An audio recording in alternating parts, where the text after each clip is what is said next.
Não precisa ser nenhum especialista para saber que essa vibração é sinal de algum problema. Agora é analisar a vibração e descobrir qual é a falha, porque este é o tema da nossa teleaula de hoje, a análise das vibrações. Nesta teleaula, você vai ver como é possível detectar falhas de componentes de máquinas por meio da análise de vibrações. Vai conhecer as grandezas que definem o movimento vibratório e os equipamentos utilizados para a captação e análise de dados.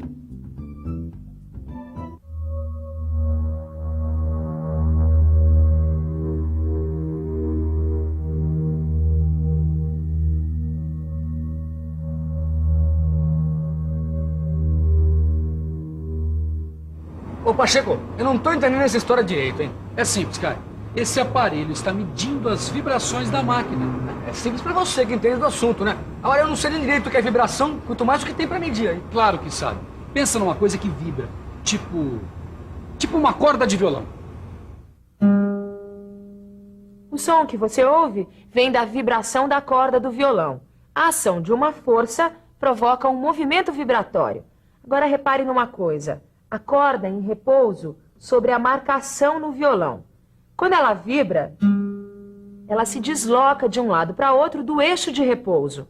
O ponto máximo que ela chega com relação ao ponto de repouso é chamado de amplitude de deslocamento. A quantidade de vezes que a corda realiza esse ciclo num determinado tempo é chamada de frequência de vibração. Ela também vibra numa certa velocidade, que se for variável, pressupõe uma aceleração. Velocidade, aceleração, deslocamento, amplitude e frequência. Essas são as grandezas que definem o movimento vibratório. O que causa a vibração em uma máquina?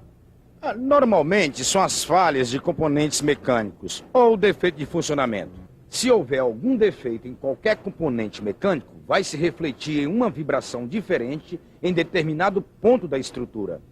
Certo, mas como a análise das vibrações de uma máquina pode contribuir para a manutenção preditiva? Através dela, a gente pode detectar e acompanhar o desenvolvimento de falhas nos componentes das máquinas. Dá um exemplo. Por exemplo, engrenagens defeituosas, rolamentos deteriorados, rotores desbalanceados, eixos deformados, entre outros. Os dados da vibração de uma máquina são como uma radiografia de seus componentes. E assim como essa radiografia precisou de um equipamento especial para ser feita, o registro das vibrações de uma máquina requer um aparelho específico. Para registrar as vibrações, sensores ou captadores são colocados em pontos estratégicos da máquina. Eles transformam a energia mecânica de vibração em sinais elétricos. Mas e aí? E aí esses sinais elétricos são enviados para aparelhos registradores ou analisadores de vibrações, como esse aqui, que indica o nível de vibração da máquina. Tá bom, mas eu não tô entendendo o que esse dado aqui quer dizer. Para isso é preciso um especialista, para interpretar os dados e gráficos. A maneira mais comum de representação é a da amplitude da vibração, dada em função da frequência. Com a medição de vários pontos de amplitude de diferentes vibrações, representadas em formas de pico, podemos seguir ponto a ponto a variação de cada vibração e discriminar os defeitos dos componentes. Olha aí, picos da vibração. Se ele apresentar anomalias, quer dizer o quê? Depende, né? Se os picos aparecem como múltiplos de velocidade desenvolvida pelo rotor da máquina, podem significar engrenagens avariadas, correia em mau estado. O mais comum é que a causa das vibrações seja o desbalanceamento ou desalinhamento.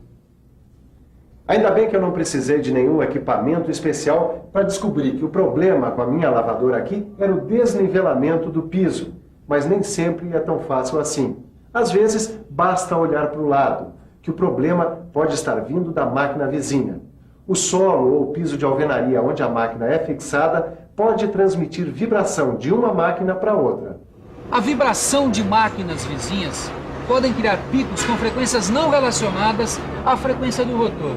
Será que é isso que está acontecendo com a retificadora? É o que o analista vai ter que decidir, porque esses picos podem significar um cabeçote desbalanceado, que pode ser devido a um campo eletromagnético diferente, que afeta o eixo porta-rebolo.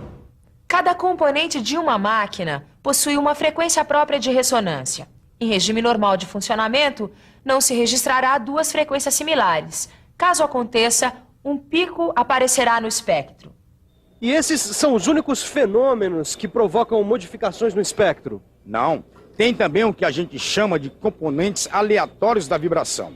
A cavitação, por exemplo, como ar dentro da bomba de óleo, o que acelera o motor e induz a vibrações aleatórias. Que serão acusadas pelo aparelho. Isso, a análise também detecta outros problemas, como escamação nos rolamentos.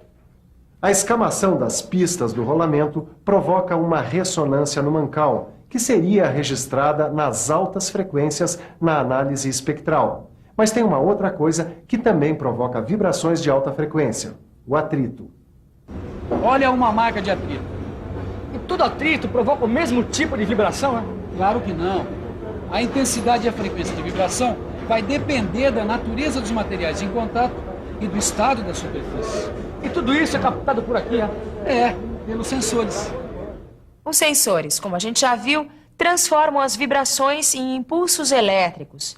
Eles podem ser eletrodinâmicos, piezoelétricos ou indutivos. Eles diferem quanto ao sistema de detecção. Dos sensores, os sinais elétricos passam para o registrador de vibrações. E ele mede o quê? A amplitude das vibrações e sua frequência.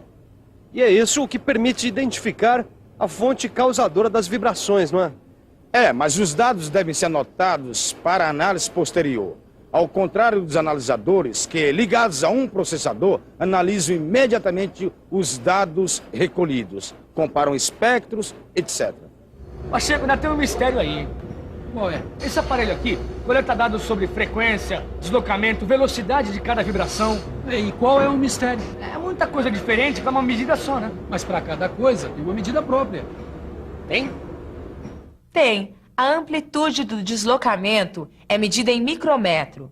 Um micrômetro é igual a 1/1000 de milímetro. A trajetória completa de um ciclo, quer dizer, a frequência de vibração, é medida em hertz, que equivale a 1 ciclo por segundo. E a velocidade é medida em milímetros por segundo. Milímetros por segundo, velocidade, deslocamento, frequência, tudo isso é medido de cada vibração. É, a análise de tudo isso e a comparação de dados pode identificar um possível problema na máquina. Eu tô meio confuso, Pacheco. São tantos problemas diferentes com as máquinas ligados às vibrações que o melhor é consultar a tabela com o resumo das principais anomalias ligadas às vibrações que tem aí no seu livro. E o bom também é fazer uma revisão. E atenção, se liga aí que é hora da revisão. Na teleaula de hoje, você aprendeu que através da análise de vibrações é possível detectar falhas de componentes de máquinas. Viu quais grandezas definem o movimento vibratório. E conheceu o equipamento utilizado para a coleta e registro dos dados das vibrações mecânicas.